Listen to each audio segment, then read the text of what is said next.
Welcome to Giants Nation. I'm your host, Bobby SKinner, here with my co-host, the Football Grump, and it is the last episode that we do before the Giants add new players to the team, new players under the John Harbaugh era. It's our free agency preview. We're going to kind of go through the positions, names at each of those positions. They cut Bobby Okereke. How are you doing? Hey man, doing good. Giants have already started some of this work. We're going to get into all the beginnings of this free agency period and the posturing and roster building in just a second. But all this hypothesizing that we're about to do is going to be like to the wind in a very short amount of time. Things are going to start flying really quickly with free agency. So I'm excited for it to actually happen and stop guessing so much. Yeah, that's the thing is I've put so much less stock into trying to figure out what they're doing in free agency over the last, years. Where it used to be like obsession of what they're gonna do, and now it's like, you know what? Let's see what they do. Like I have some ideas of team building and stuff.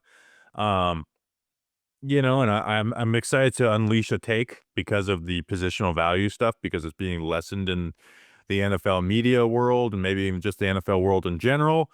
But I think when free agency, I think it's a more unique conversation when it comes to that because the Giants may be going all out for a center and a running back. Before we get to the free agency preview, the Giants are going to cut a lot of people. I'm surprised they've waited so long on some of these, but the only one that they've done is Bobby Okereke, right? Like they're likely going to cut, um, James Hudson, Graham Gano, Devin Singletary, and probably a couple others. But Bobby Okereke is the only one that they've done so far. They saved $9 million in cap space with that one. This was the only real one of significance that I guess we didn't have a full understanding that they were gonna do it because now without him and Micah McFadden being a free agent, the reality is the Giants don't have anybody at linebacker, right? They're gonna need an entire rehaul of this room. Like, there's likely gonna be 2 new starters and maybe 2 new starters with big investments, which we'll hit later on. But I do agree with this. Okereke was awesome that first year. He was a joy to watch at linebacker. The last 2 years, he's kind of been adequate in the sense that he's not, like, crazy out of place or doing anything stupid, but he has just I haven't walked away from games being like, "Man, Bobby Okereke had a good game today." Obviously, he had the interceptions to end of the year last year, so that's fresh in everybody's mind, and then you look at tackles and, he's top of the list because that's what linebackers do that play a lot of games. But I just feel like, man, I've been so disappointed with him over the last 2 years that I want a rehaul to this room. I didn't want just adequate. I don't think you have much of a choice. There's so nothing at this position with McFadden on an expiring deal. I mean, we're cutting Okereke. His deal was going to expire at the end of this year anyway. Darius Muasau is a special teams player, as far as I'm concerned. And then it's just like Chris Board, who actually is a special teams player. Like, as far as I'm concerned, like this position, if you were to look at the defense, obviously there's holes all over the roster. This is the one where it's just like it's just begging you to just start over. Well, especially, if they're going Sonny Styles in the draft, maybe somebody with the second and free agency having some guys you can go after. Maybe this is a trade market position.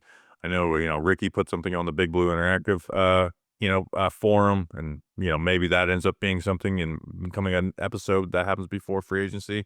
But it's just he hasn't been good the last 2 years. Like there's no I I don't think there's anyone who's watched and are like, "Oh, man, that's been a good linebacker for us." In fact, it's been just playing slow, right? Kinda playing similar to when he first joined the Giants and came from the Colts, where it's like, "Man, it's a good athletic player, but he plays a little bit of a half step behind," which makes it good where he's not crazy out of place, but he's not ahead of the game. And then that 2023, though, like, he was awesome, right? It took about 3 weeks, and then he just unleashed and was trusting the Wink Martindale defense.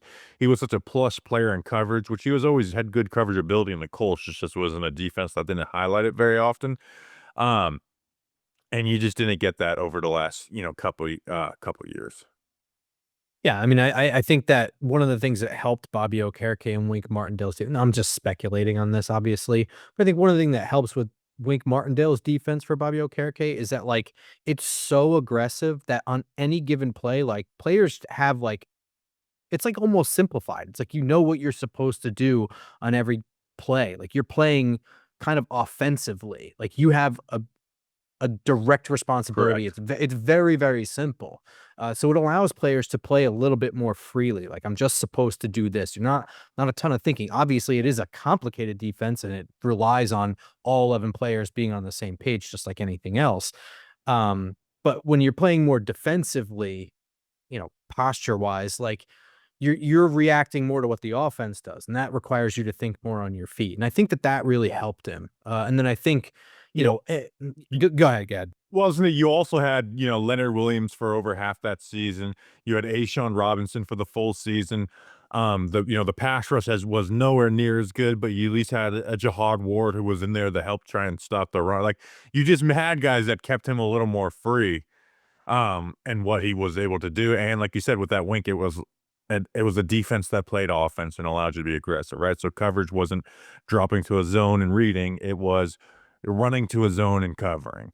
Um, so it's just, but he just kind of fell off. I know he had that back injury in 2024, and just he was frustrating a lot of times to watch. Like, he never like this Jalen Smith terrible type of linebacker, but just never really making a play over the last couple of years, despite getting 2 interceptions in the last 2 games of the year. Yeah, I mean, he just wasn't the difference maker. He was just a body, really. Yeah. Other news before we get into the free agency preview. Gunnar Olszewski resigned 2 hours after I gave away the $200 to one of our listeners, Eric Holt, for him getting 100 yards. Brought back as a returner. I'm sure, he'll do good in preseason as a receiver. I might do double or nothing on that bet. But I wouldn't be surprised if they bring in more returner competition, but this is a good move to bring back a guy who's been a competent returner for you for 2 of the last 3 years. Yeah, I think it's just one of those things where this is a roster full of holes. This is an easy, cheap resigning, and one thing that Gunnar Olszewski was as a returner was just pretty much reliable. Like, maybe he wasn't going to break everything, but I mean, like, he just played the position at, like, I personally was never worried about him back there, and did get the sense that, if things broke the right way, he could, you know, take it to the house. It's not really expected, it's not part of whatever. The only thing I was expecting for sure was a sure-handed catch, and he would try to go forward. That's it. Yeah, yeah, and he was a good returner for them a couple years ago. It's kinda crazy to think about it, like, he wasn't even on the Giants' 90-man roster until Bryce Ford Wheaton got injured. Um, alright, so let's get into this again, I gotta figure out some type of bet around him again. Let's get into this free agency preview. So, one thing I think we should do is let's look at the Giants' cap situation, because you forget, how many people sometimes listen to this show, and they're not, like, as dialed in of, like, the cap situation and the moves the Giants are gonna make. So the Giants right now are at $9.7 million in cap space, after cutting Bobby Okereke. And you're like, well, that's not a lot, Bobby. That's not a lot at all. In fact, that's a little, if you want to ask me. So how are they going to operate in this free agency? So if they cut James Hudson, Graham Gano, Devin Singletary, those are locks.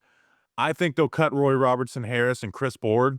That puts them at over $30 million right there, right? So $30 million, doesn't give you freedom, but that lets you to operate. That allows you to operate in free agency fairly well, because you're gonna be backloading a lot of these deals. If they traded Kayvon, right, which seems like somehow a possibility, that gets you to $45 million, and then you restructure Burns, Dexter Lawrence, Andrew Thomas, that can get you an extra 15 to 20. So, like, they could be they'll restructure when they need to. They don't do it proactively, which doesn't matter. Doesn't matter at all. But the likelihood is they're gonna be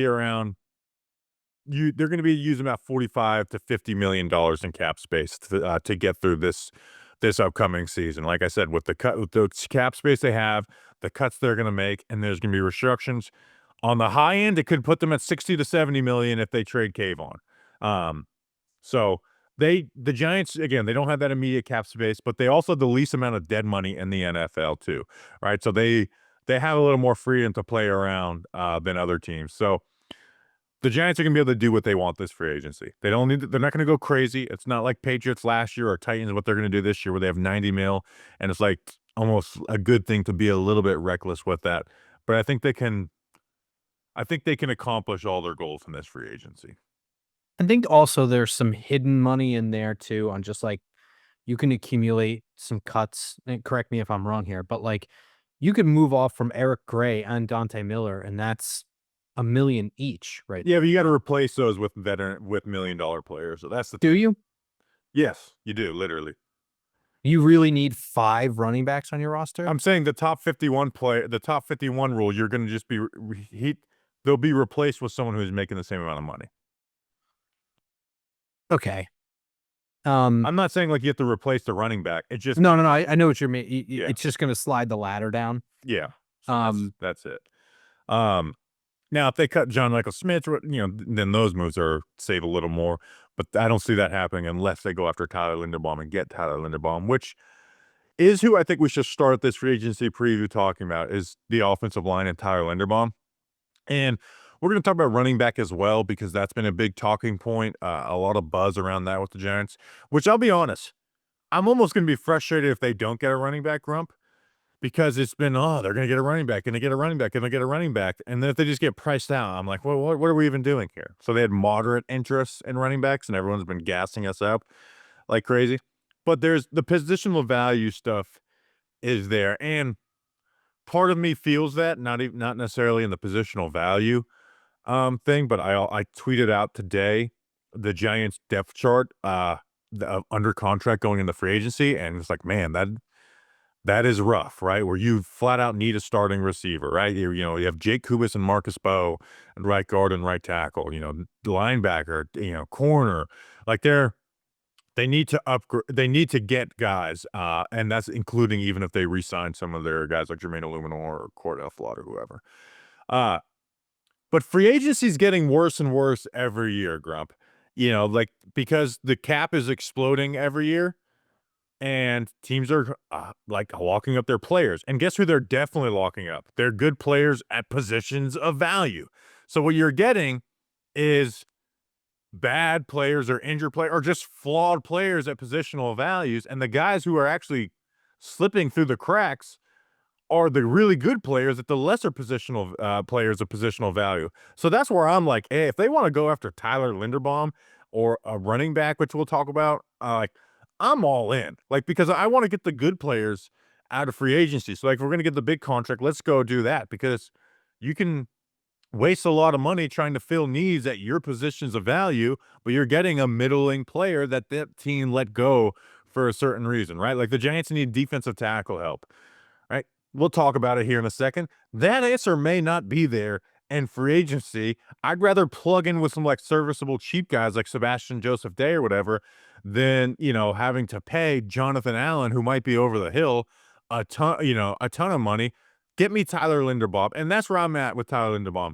It might get crazy with his contract. He's going to be coming in at least $20 million per year, but he he's the best player in free agency. He's young. Um, he's an elite run blocker who fits exactly what you want to do. As a pass blocker, he's not the best. He's not Creed Humphrey, but he's a good pass blocker. This idea that he's a bad pass blocker is crazy, right? I know his pass blocking efficiency wasn't great last year. He was seventh the year before, fifth the year before that. Any pressure he gives up is not quick pressure. He also played next to some pretty terrible guards last year. This kind of reminds me of Joe Thuney becoming available in 2020. Whereas, like, what will the Patriots, would the Patriots believe that they can outsmart everybody? They were still in that mode, and they let Joe Thuney go and sign a bunch of tight ends and stuff. Like, I do want Tyler Linderbaum. If they don't land him, then it is what it is because the Chargers pay him 25 mil per year. It's not Tyler Linderbaum or bust, but like I am flat out willing to spend the money on Tyler Linderbaum. So this roster has a lot of current holes and it has a lot of coming up holes, right? So like talk about things like are we going to move off from Kayvon and are we going to move off from John Michael Schmitz? That's a future hole anyway. I mean, like if you're going to move off from John Michael Schmitz, you have to make a decision on him at the end of the year anyway. Kayvon Thibodeau is the same story. You're either trading him this year because you know what I mean? Like it's just about the future. I don't have a problem with spending big in free agency on either a hole or a future hole and just, pivoting direction. It just has to be somebody like Tyler Linderbaum. Like, I don't like, I guess I'm echoing what you're saying, right? Like, I don't necessarily want to spend big on like a 30-year-old corner, 31-year-old corner, or something like that that's holding out and is on the downtrend who's gonna somehow because of name value or whatever team he came from, or maybe just like the last performance in our minds, some playoff game or something like Yeah, that. You're paying him because he's gonna command that money because he's got a great agent, whatever. Like, they're not in a position to deal with that shit. You're right. Like, you need those older veterans that know what their worth is. They're trying to squeeze out the last 10 million that they can get over the next 3 years, 2 years, or something like that. And they fill a legitimate hole in the roster, even if they're not part of your future plans. It allows you to set up for your future plans. But a Tyler Linderbaum, if you're going to move off from John Michael Schmitz, or just if you view that as a weakness that's not necessarily a hole right now, but you particularly as John Harbaugh, as Greg Roman or Mike Bloomgren, you say that in order to get our scheme to work, the center is the most valuable position, and this is a weakness, then by all means, go get the guy that's going to anchor your shit for the future. and it's not even just like the O's and the most like it's valuable, right? Because he's a center who can do all those things, and it just it makes your run game so much more diverse. And he's just good at what he does, and he allows you to do so many things. As a pass blocker, he is a good pass blocker. He's not, he's not Creed Humphrey, but he's a good pass blocker. And that's where you make a good point of like, oh well, we have John Michael Schmitz, right? Like that's definitely not the Giants' biggest issue as center. This guy is going to be your center if you get him. He's gonna be your center for the next 8 years. Like, talk about offensive line and wanting to build the offensive line and having that set up. Like, he's likely your guy for 8 years, right? You sign him to a 4-year deal, you live all that, and then you pay him again in 3 years and extend him.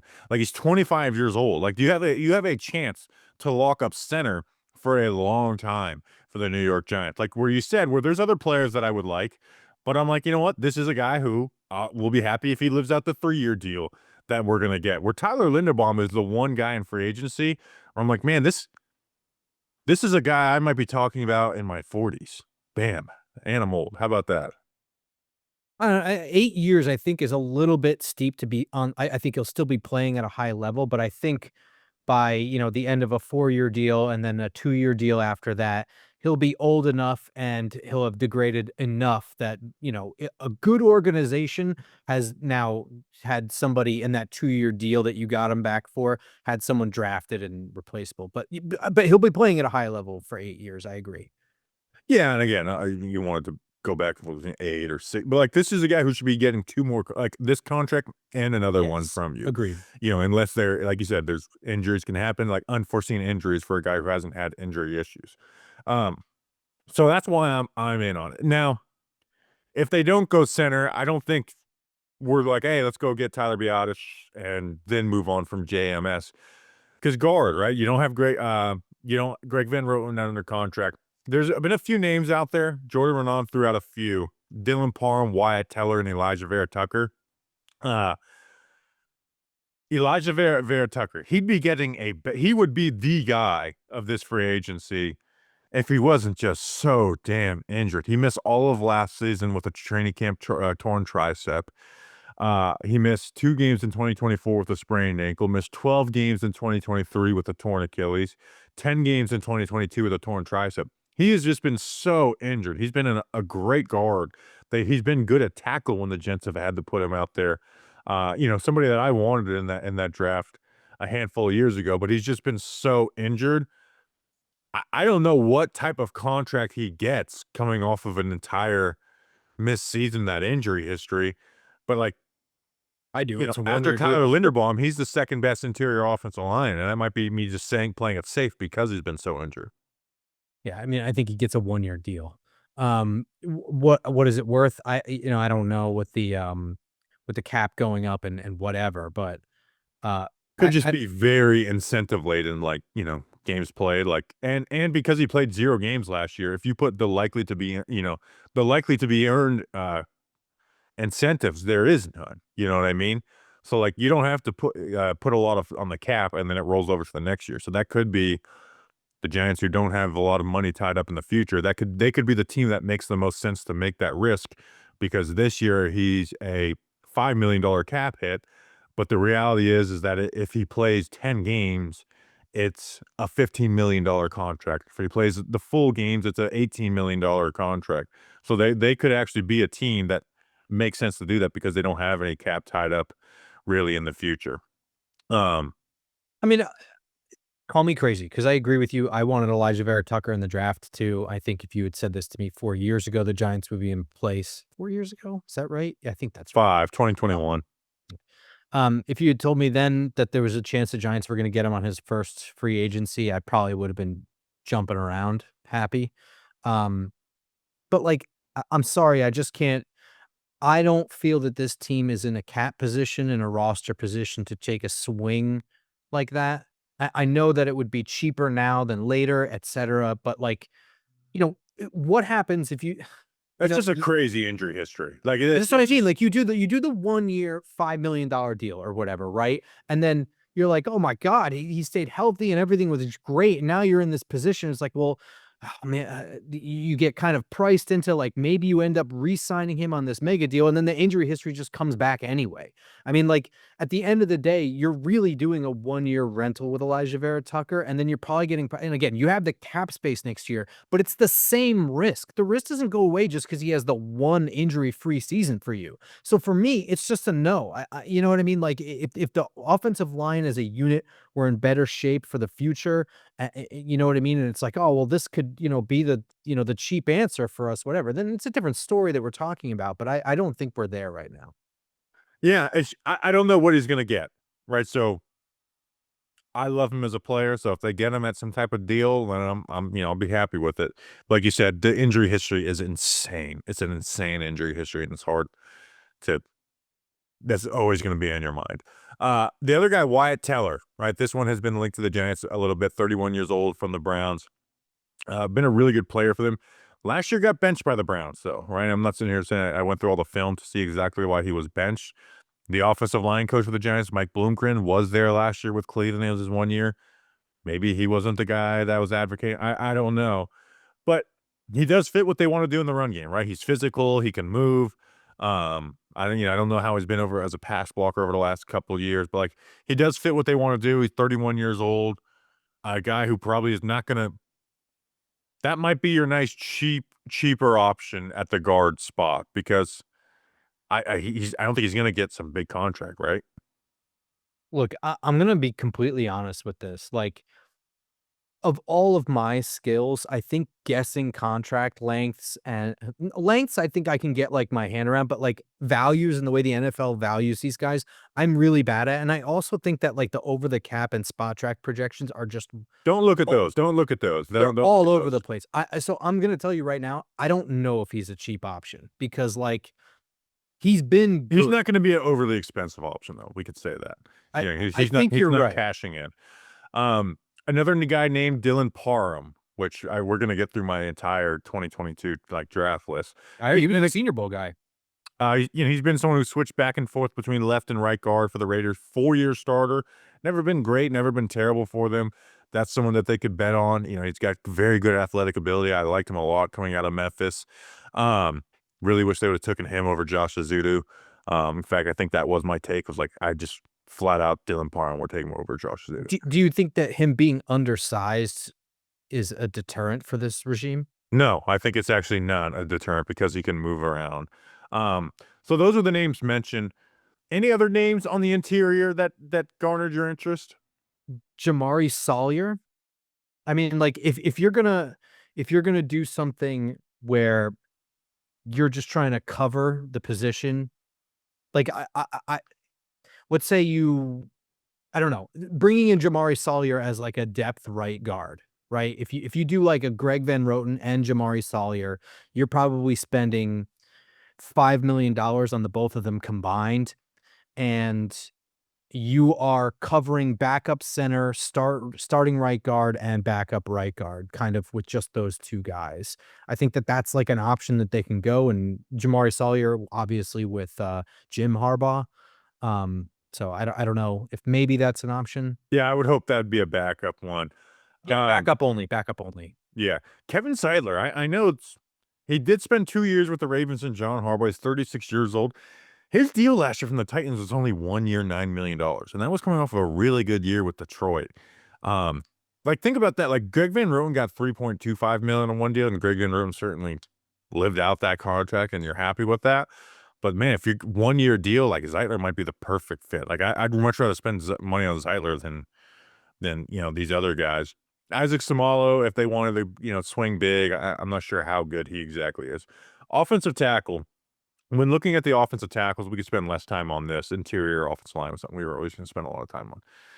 This just made me want to really re-sign Jermaine Illuminor because I just don't like any of these options over him, right? Whether it's Braden Smith, he's 30 years old, he misses games every single year, um, like literally every single year he misses games. Rob Havenstein, I'm not a big fan of his. Rasheed Walker, the Packers left tackle who might cash in. I think he's a below average player, like at average at best player. I'll say that. Like he's an average at best player. You're moving him from left tackle to right tackle. He hasn't played. He's played left tackle at Penn State, left tackle with Green Bay. He's never been top half of the NFL in pass blocking efficiency, which is actually crazy. I went and looked at it with the filter of 20% of snaps played. Last year, 35th in pass blocking efficiency. The year before, 35th. You want to know what he ranked in 2023? 35th. 35th. Every year he's 35th. He's got bad strength issues. Power guys can work him.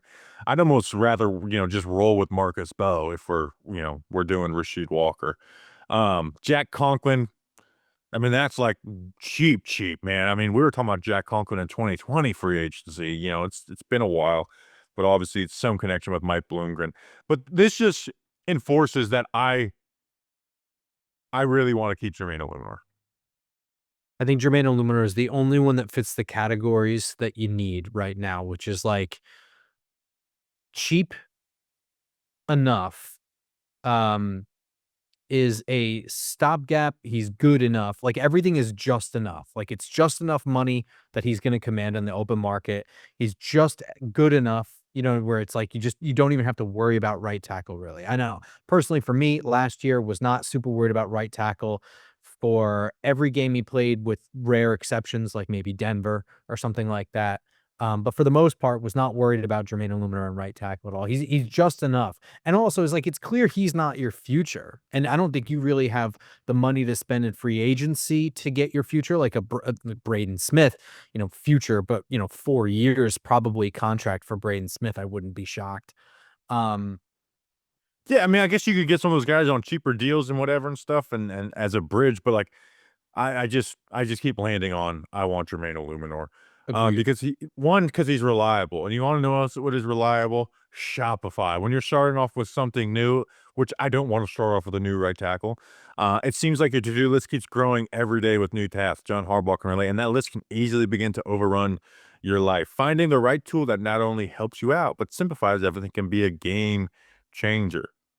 That's what the Giants are looking for agents. Game changers. For millions of businesses, that tool is Shopify. Get started with your own design studio with hundreds of ready-to-use templates. Shopify helps you build a beautiful online store that matches your brand style. Accelerate your efficiency, whether you're uploading new products or just trying to improve existing ones. Shopify is packed with helpful tools that write product descriptions, page headlines, and even enhance your product photography.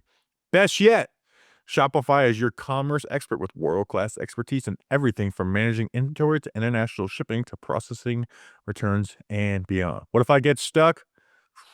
Shopify is always around to share advice with their award-winning 24/7 customer support. Tackle all those important tasks in one place, from inventory to payments to analytics and more. No need to save multiple websites to try to figure out what platform is hosting that tool that you need. Everything is all in one place, making your life easier and your business operations smoother. Start your business today with the industry's best business partner, Shopify, and start hearing. Sign up for your $1 per month trial today at shopify.com/GNS. Go to shopify.com/GNS. That's shopify.com/GNS. You'll be glad you did. Glad you did. You'll be glad you did. I don't know. When you're here, your family. Shopify. Um, Want to talk running back? I mean, it's the elephant in the room with the Giants right now, and we get questions of positional value and stuff. Um, I'm probably going to interrupt you. So go ahead, get your stuff in. I go back and forth on this because Kenneth Walker is someone who I think is sometimes a frustrating player, right? He dances a lot, which lowers his success rate, right? It's not just success rate can very much be an offensive line stat for running backs. But Kenneth Walker, I've watched a good amount of film on him, and you want to know why? Because we always play the Seahawks earlier in the year when things matter. And that's when I'm really diving into these preview pods where at the end of the year, it's like, you know what, I'm not watching film of the running back. He's never put up 1,100 yards. He's had dings and that have, made him miss some games. But damn it, he is extremely talented and will create explosive trunk runs for you. And maybe if you shore up this running game and this offensive line and build a run game, you take away some of those issues of dancing and stuff and make things a little clearer for him. And then you add the explosives on top of that. Like, we could be looking at a guy who's putting up, way more production than he ever did with Seattle. So I think that two things are true at the same time. Number one is that John Harbaugh is going to really, really value the run game. And that means all aspects of it. It means the offensive line, the quarterback, the wide receivers, the tight ends, the running backs, and even fullback. Every single piece of that is going to matter to him. So I do think that it's important. This isn't just like, I don't know, whatever, smoke. Um, and I think that he's going to explore everything that's involved in that. My theory is that the Kenneth Walker stuff is just to get a sense of the market.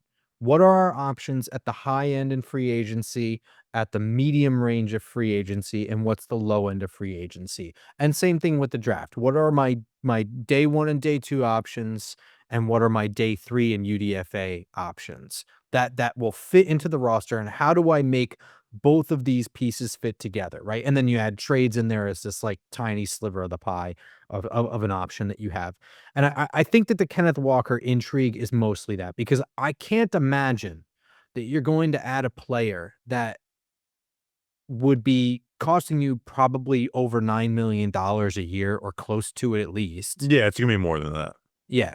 Be the 12 mil per year or something like that. When you don't have like 2/5 of your offensive line right now, you don't next in 2027, you don't have another 2/5 of your offensive line with John Runyon and JMS. So it's just like, I know that you can walk and chew gum at the same time, but even if you bring in all this other stuff, like they still have to work together. You have to install this offense. I don't see spending big at the running back position in 2026. That doesn't mean that Tyrone Tracy and Cam Scadaboo are the future forever in John Harbaugh's eyes. They could spend big next year. That I don't know, but I don't think, to me, it would be very, very bizarre for them to spend the money big this year. Like, Kenneth Walker is explosive, but like, is he the most explosive running back that you've seen in the last 5 years? Well, no, but he's really kind of like, Of like course. that So type of stuff he does in the Super Bowl is the stuff he does do on a consistent basis. Like you said, there's frustrations of watching, right? There's times where I watch the film like, man, just hit the damn hole. You're bouncing and you're creating a negative run, right? Like you got to deal with some of that. We've seen with a running back who's dealt with that before, that if you make the picture a little prettier for them, that they don't have those issues. Saquon Barkley. Um, but I do think because of the Giants have all these other holes, and we talk about like the positional value thing I said at the beginning, I think this in a sense can almost help do that. Like wide receiver, we're going to talk about wide receiver. The Giants are likely downgrading in the wide receiver room, right? Obviously, Malik Neighbors being back is the upgrade, but like they're going to lose Wan'Dale Robinson, Slayton coming off of a terrible year. Like, you know, are they going to spend a ton of money on some of these other guys? Romeo Dobbs, like we'll talk about them. Like they're fine options, but we don't see them doing that with pick number 5. And you want to build this run game to help Jackson Dart. Like it's not either. That's where I'm thinking. Like I'm not saying to ignore the offensive line and don't spend money. Like, yeah, that's the priority for me is the offensive line.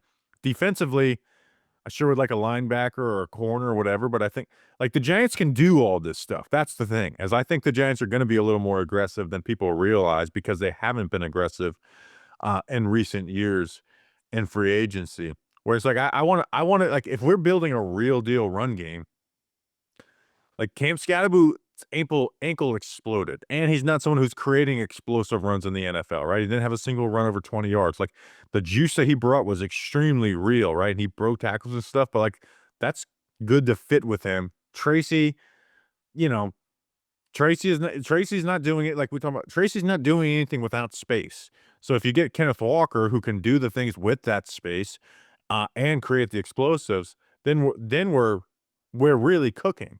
You know what I mean? So that's where I'm kinda at with this, is someone who's never been the biggest fan of Kenneth Walker while also acknowledging how explosive and talented he is.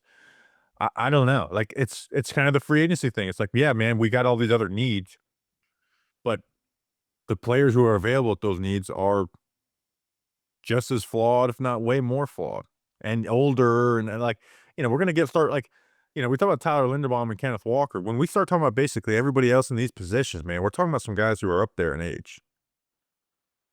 I I get what you're saying. Like, I'm not trying to say that like Kenneth Walker isn't good or not deserving, but I do think he's going to get more money in free agency than he is worth, which means he's going to no matter who that is. I think someone is going to over. I mean, he's used to sharing the load also in Seattle.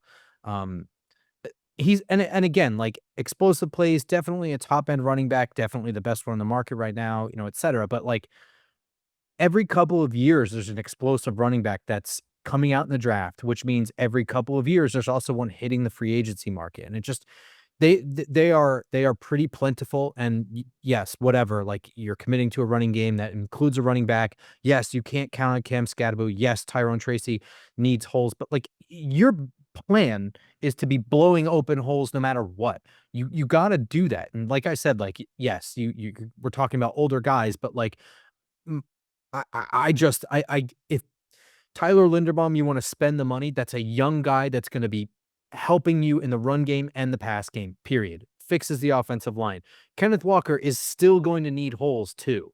Like, yes, there are explosives, he bounced things outside, etcetera, but, like, I don't think that it's at the point where it could cover up an offensive line that does have to take a hit. Because again, like, yes, the Giants can do all this stuff, but it comes at the expense of getting rid of a Kayvon Thibodeau or, whatever. Like, there is only so much restructuring that involves keeping talent here. Like, at a certain point, you're talking about shedding things to add things. And now you're just rearranging deck chairs a little bit. So this to me is a move that, you can get an explosive running back probably next year. You can get an explosive running back in 2 years. Like I do think you can live at this position and not spend big right now.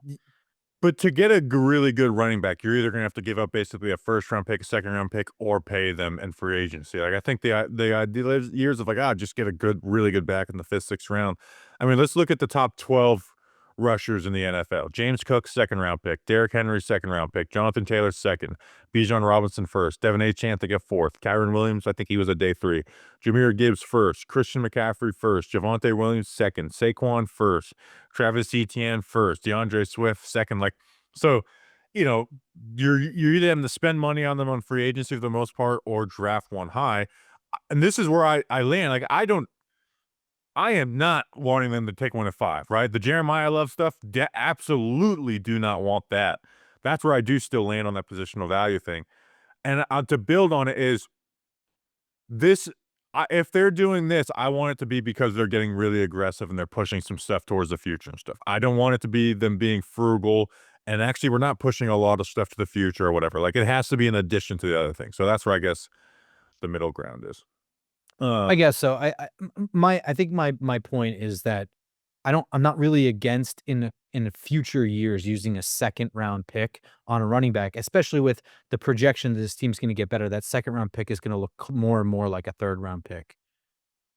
Yeah, hopefully. So I guess, yeah, but it's like I do still land in like the first round. No, I sorry, I like Jeremiah Love. Do not want him at No pick way. 5.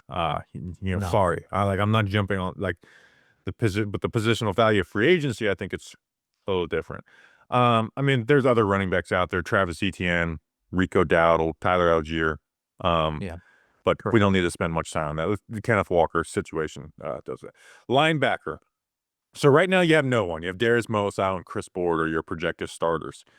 Leah Chanel is the name that everyone brings up, and including myself. I mean, he's a certified thumper, dude. I would love him to have him on this team, stopping the run, getting an offensive lineman's chest, causing havoc. It is interesting to see what he'll get though. Like, I think because he's a draft crush of everybody back then or whatever, um, he hasn't been 100% snapper for the Chiefs. Like, he's very much been a rotational player there, but I think a very good rotational player, and because the Chiefs have been so good at linebacker. Um, and then you have Devin Lloyd. Like, if they really want top of the market, Devin Lloyd, he's been great, right? Like, it took some time for him, but he's kinda come along to exactly what I envisioned for him coming out of Utah.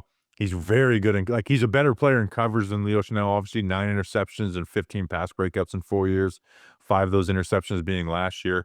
Hell, he had an interception taken off the board by who? By who? 5, 4, 3. Daniel Jones. Daniel Jones, that Jacksonville game. It was like that RPO. Um, so those are the top of the market guys. So do you have any thoughts on those guys?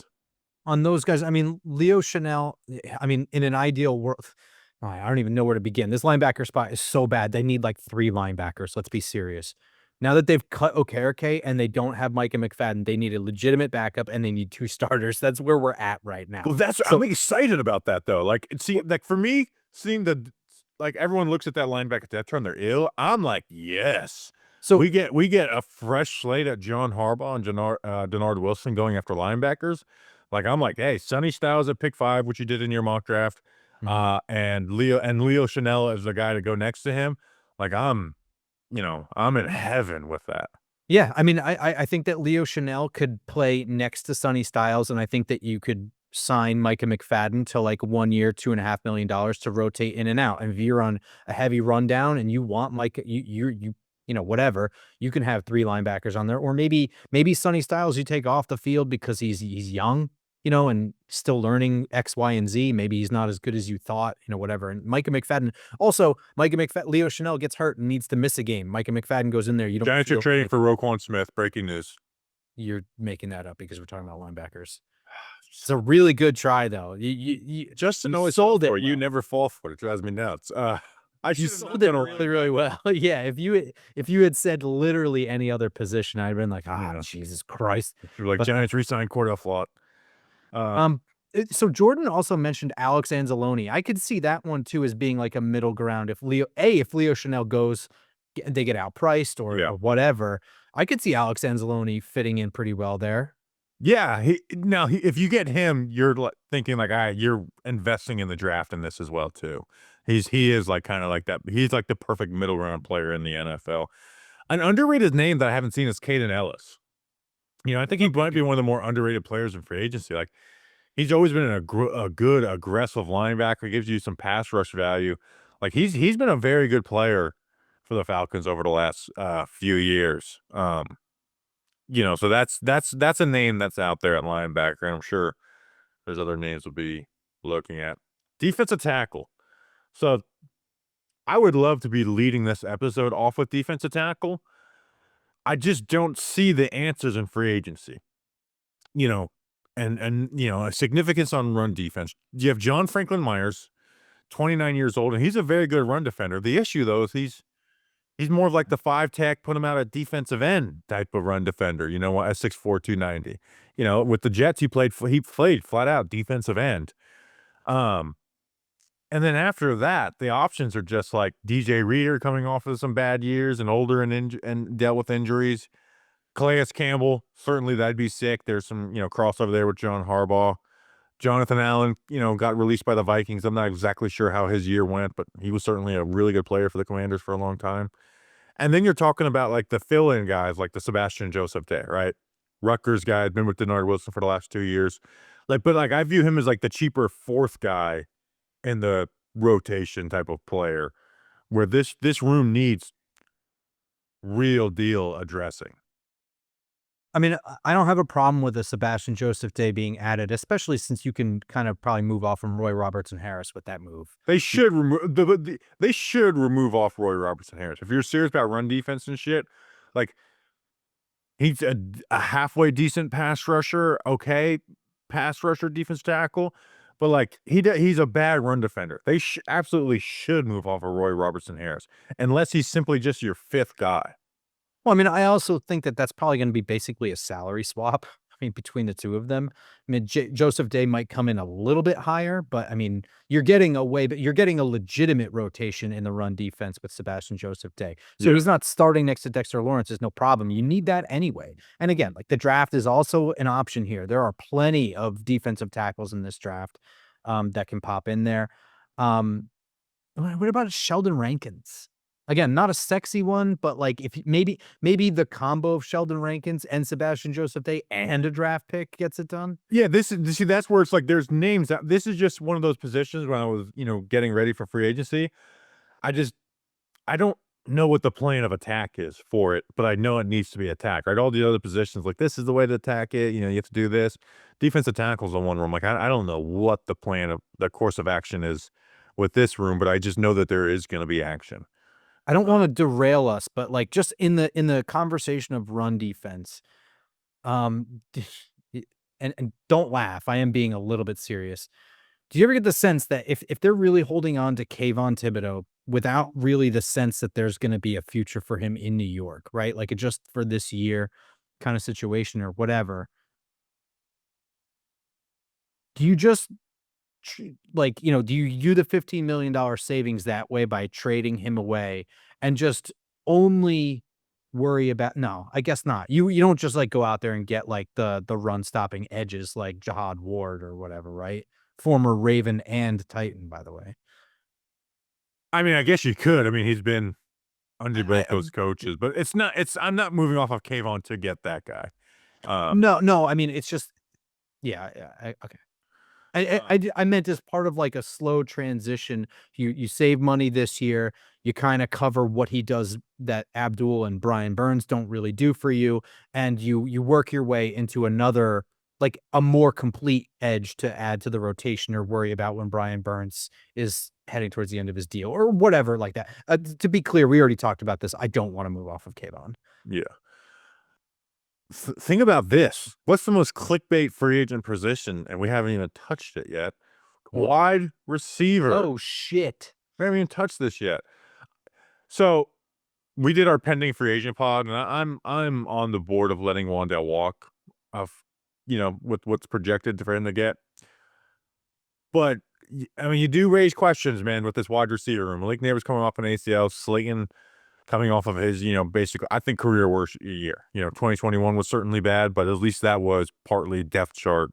And then the quarterback situation literally was the worst we've ever seen it in my lifetime as a Giants fan. Um, yeah, Mike Evans, 32 years old, missed half the season last year. Maybe he gets like a 1 year, $11 million deal at this point. Something like that's a 1 year rental that allows you to invest in Jackson Dart while also not being reckless.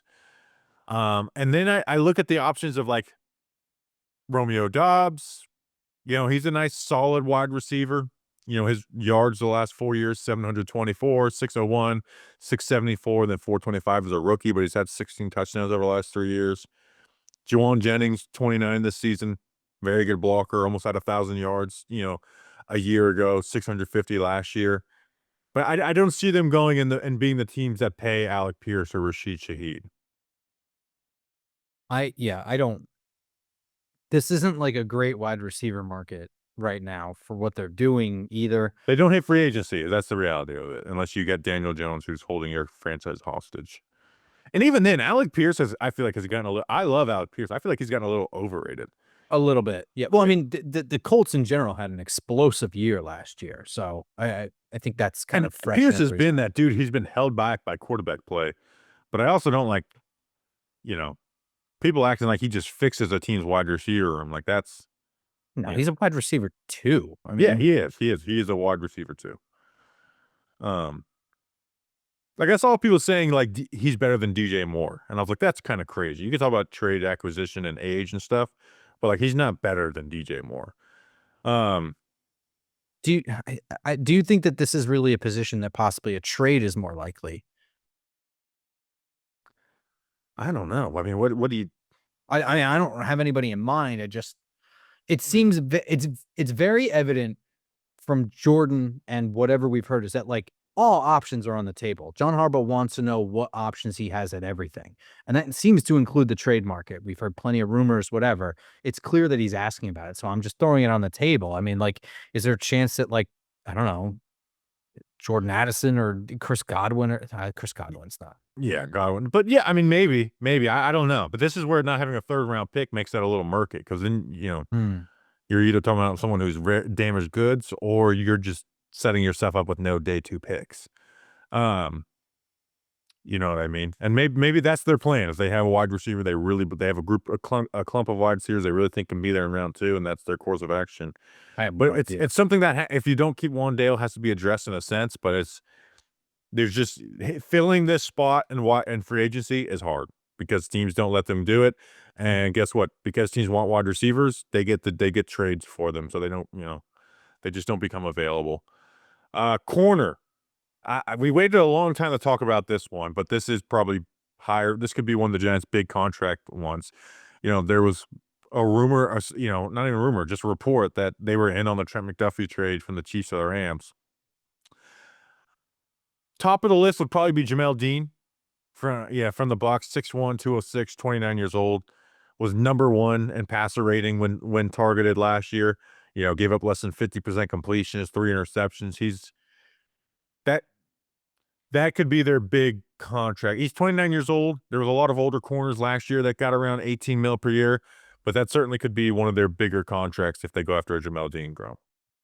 I could see it. First of all, not only am I in favor of spending big at the free agent at the cornerback position and free agency, I think that these guys, the bet, obviously there's the guys that are just naturals. They were good coming out of college, they adjusted well, and then they hit free agency at 25, 26 years old, and they got a massive deal. But I think a lot of guys are what we consider like late bloomers, where it's like, you know, guys like Jamel De like, this happens, like, your 28, 29-year-olds, and they're certainly worth 3, 4-year deals. And I think the Jamel Dean, even at 29, is gonna get, like, a 3-year deal. Maybe it has, like, a 2-year out. Maybe it's a 4-year deal with, like, a 3-year out or even a 2-year out or something like that, but I could see it, you know what I mean? Like, um and it would transform this defense. It would be that level of upgrade from what we're talking about is essentially Corey Black or Deontay Banks to Jamel Dean playing opposite Paulson Adebo changes everything as far as pass defense goes. Yeah. I could see them going Chidobe Awuzie, Absolutely, have it written 30-year-old down. vet, played for Harbaugh in 25, Denard Wilson in 2024. He's just been a good, solid player for a while now. So it's someone that you don't have to it's someone you flat out can trust. You know he's gonna be a solid player for you, but you don't have to invest a ton in. Um, 6th and 4th in completion rate. But again, it's something that another thing they have to address if they're not bringing back Cordell Flott. Like I do think Paulson D was a good fit for the Denard Wilson defense, so it's up to him to either perform well or struggle again. But I know this is where, man, there's just so many holes on this freaking team going into free agency. Um, that it's a little depressing when you look at it. It's daunting. It is, man. It's why we're hitting corner, which could be they could get their biggest contract of free agency could be corner, and we're hitting it at the 52-minute mark. Roger McCreary. This could be one of those surprise, like, hey, we actually don't like Andrew Phillips as much as you guys. He's a nickel for Denard Wilson for 2 years. They ended up trading him to the Rams as kind of we're not going to resign you type of thing for the Titans. Good run defense, like really good run defense. He's smart. I think he fits Wilson. Not going to get some big contract. Um, could be a fit if they like him over Drew Phillips. And the other names at corner, nothing really flashed at me. Corner is very much one of those positions where I'm not say here and it's hard to evaluate unless you're watching that player every week or they're just one of the best players in the NFL. But those are kind of the names that popped off at me. Yeah, I agree with you that it's one of the they can be overrated. Like, you really have to watch the film, bro, to see if guys are really, really good or not. Roger McCreary, my Does it necessarily mean that they move off from Andrew Phillips if they go for Roger McCreary? I mean, I remember that there was some level of talk was like Roger McCreary's gonna have to transition to safety or whatever. It's Well, he's just played exclusively nickel in Tennessee, so I would mm, assume that that would be something that would be a moving off of a Drew Phillips, unless you get some crazy cheap deal and then you're just like, "Hey, he's our backup," or you compete or whatever. Um, Jalen Watson, Tariq Woolen doesn't feel like a fit for this defense. mm, Asante Samuel missed all last year. Mike Hilton, the old nickel corner. Rasul Douglas, I'm not sure what he is at this point. Greg Newsome. Trevon Diggs is not that's not happening. James Pierre, by the way, which I took him with my last 7th round pick in the 2020 mock draft out of FAU. Said he was going to move, but change positions. Love James Pierre, Florida Atlantic, go Owls. Shaq Griffin with one hand. Remember the Shaq Griffin? It's crazy. This guy just plays ball with one hand, and he's good. It's Um, cool. I'm watching my cat throw up right now. mm, not a, did he see Shaq Griffin's hand? Uh, Safety. This is the one where I'm like excited for what guy they bring in because there's a lot of guys who fit that third safety that could be a good fit here. You have Geno Stone, 7 interceptions with Denard Wilson as his DB coach and Harbaugh's head coach. I know he didn't live up to the contract out of Cincinnati. He's had 6 interceptions the last 2 years. A very good third safety option. Tony Jefferson played for the Ravens for a long time. He's been with the Chargers the last couple of years after being with the Giants. Chuck Clark, 30 years old, first 6 years with the Ravens. Olohi Gilman with the Chargers forever. The Ravens traded for him midseason, traded Odafe Owe for him. And then Jabril Peppers, who played last year with the Steelers and can be a nice, run defending third safety. I'm kind of excited for someone who could be that third safety because there's guys that fit exactly what they want to do. I'm not really sure what it is they really wanna do. That's where I'm kinda stuck. Like, do they want Versatility. Yeah, I mean, that's what I'm saying. Like, do they want someone that drops down into the slot? Because a lot of those guys didn't really do that much in terms of coverage, um, that you mentioned. Like, do they want someone to drop into the box? And those guys did a lot of that stuff. Like, I don't really know. Or do they want a true free safety to let the other two, Tyler Nubin and whatever, do something else? So my biggest thing here is I don't really know what it is that they're trying to get out of this third safety. Yeah. Geno Stone would make a lot of sense, though. I mean, he's literally done it for them. Um, so we'll see. Tight end, Isaiah Likely. I know that was a name that got, linked to the Giants early on. That doesn't seem like it's happening. There's 2 names in this that I would kind of be excited about. Charlie Kohler, he's been third string behind Mark Andrews and Isaiah Likely. I think he's a talented player who could be that second tight end. And then I don't know what this guy's going to get. And maybe I'm just crazy for thinking this is possible or smart for the Giants. Chigakonkwo for the Titans. It's basically been 500 yards every year for the Titans with bad QB play and not much wide receiver help. I just think like the expectations for him were just ridiculous. Where he's like, this is never going to be should be your starting tight end one. He's not an inline tight end, but he you can put him in the slot, move him around. He's a good move. Like he's extremely athletic. He could be a nice fit as a second tight end to Theo for 1 year. And then if you look to upgrade that tight, like Chigakonkwo could be that. Maybe I'm crazy. Maybe his contract is way bigger than what I think is doable for the Giants. But like that's a fit right there. I could see his contract being I he was sort of like this weird, like, day 3 draft darling. He was certainly mine. I was a big fan of his. I completely agree with you, but I could see, like, that level of expectation that was unfairly placed on him in Tennessee just continuing to be stuck to him in free agency based on that. Like, I could see another team being like, "No, telling you, like, everything in Tennessee was bad, but, for us, I can make this guy tight end 1." I could see another team throwing money like that. I don't know what he's gonna get either, but I fully agree with you. I would love it. He would be a really, really nice fit. I think Charlie Kohler is the one that makes the most sense. Um, Any other I names out there for you? Again, if we're gonna assess the market, what's at the high end of the market that makes sense? Dallas Goedert makes sense. I mean, insert your favorite Bobby Skinner Funny joke. story about him. Yeah, but yeah, Tucker so punched him. South Dakota. Dallas Goedert would be, kind of like a 1A, 1B situation with him and Theo Johnson. Oh, And he'd just again, be one. Yeah, it'd be the reason I say that they might be interested in that is like we went through, like the wide receiver market kind of sucks. They don't really value a slot wide receiver. They're not going to do that at 5. I don't know. Maybe they're stuck doing the second round. They don't have a third round pick. So it's like getting a Dallas Goedert and what he brings to your offense in tandem with, and again, that's going to be like a 1-2 year deal. It's going to be a 1-year deal anyway. So that's strictly like a 2026 like thing that actually gives some juice to your receiving offense and your running offense at the same time. yeah.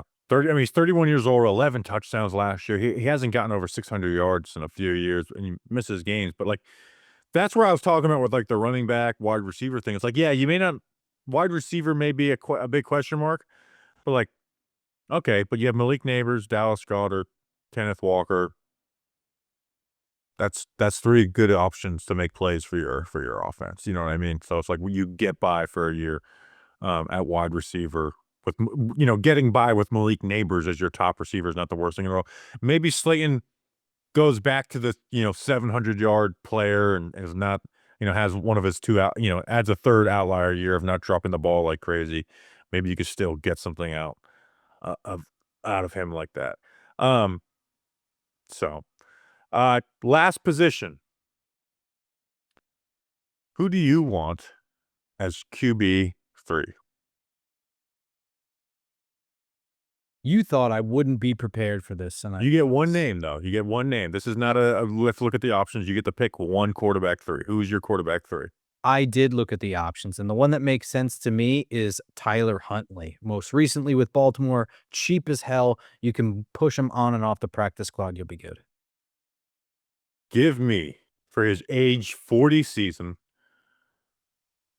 Played college quarter for Jim Harbaugh. Played drafted by John Gruden. Played for the Giants. Played for John Harbaugh. Josh Johnson, my favorite player in the NFL. Age 40 season. Let's keep it going, Josh Johnson. I'll always love you. Remember, it started on Monday Night Football for the Bucs. Like John Gruden was like, "This is what we are doing. We got Josh Johnson here to save the day." Uh, we're over an hour, which is fine. Let's, and we're not going to be able to talk about this next week because we're going to be so jam packed with news. West Virginia Giants training camp going to West Virginia at some crazy ass resort called the Greenbrier. Um, kind of insane, right? Like we got that text from Danny, and I went and looked at. I was like, this is crazy. Like this changes so much for us as well too. We're going to West Virginia. Let me ask you: there's something going on around that time? Are we allowed to talk about that on the show, or you'd rather not talk about that on the show? Oh, no, we can talk about that. I thought you meant the World Cup for a second. I was like, yeah, what are the We can't talk about the rule World against that? Not with today's political. American football only. I'm about soccer with the war going on. Un-American football. You're getting married in the end of July, so I'm. At first, it was like, okay, I'll be up there for training camp, go to the wedding. It's your wedding. I don't have to take off work the next day. I can go be back at it. So now I am. I'm hoping your wedding is on an off day, so I could drive to West Virginia night before, and I'll leave straight from the wedding to be at camp the next day. Yeah. This is really throwing a wrench into how easy everything was going to be with that. You But considered just changing the date. yeah, at this stage, after a year of planning, no. But look, I'll say it this way.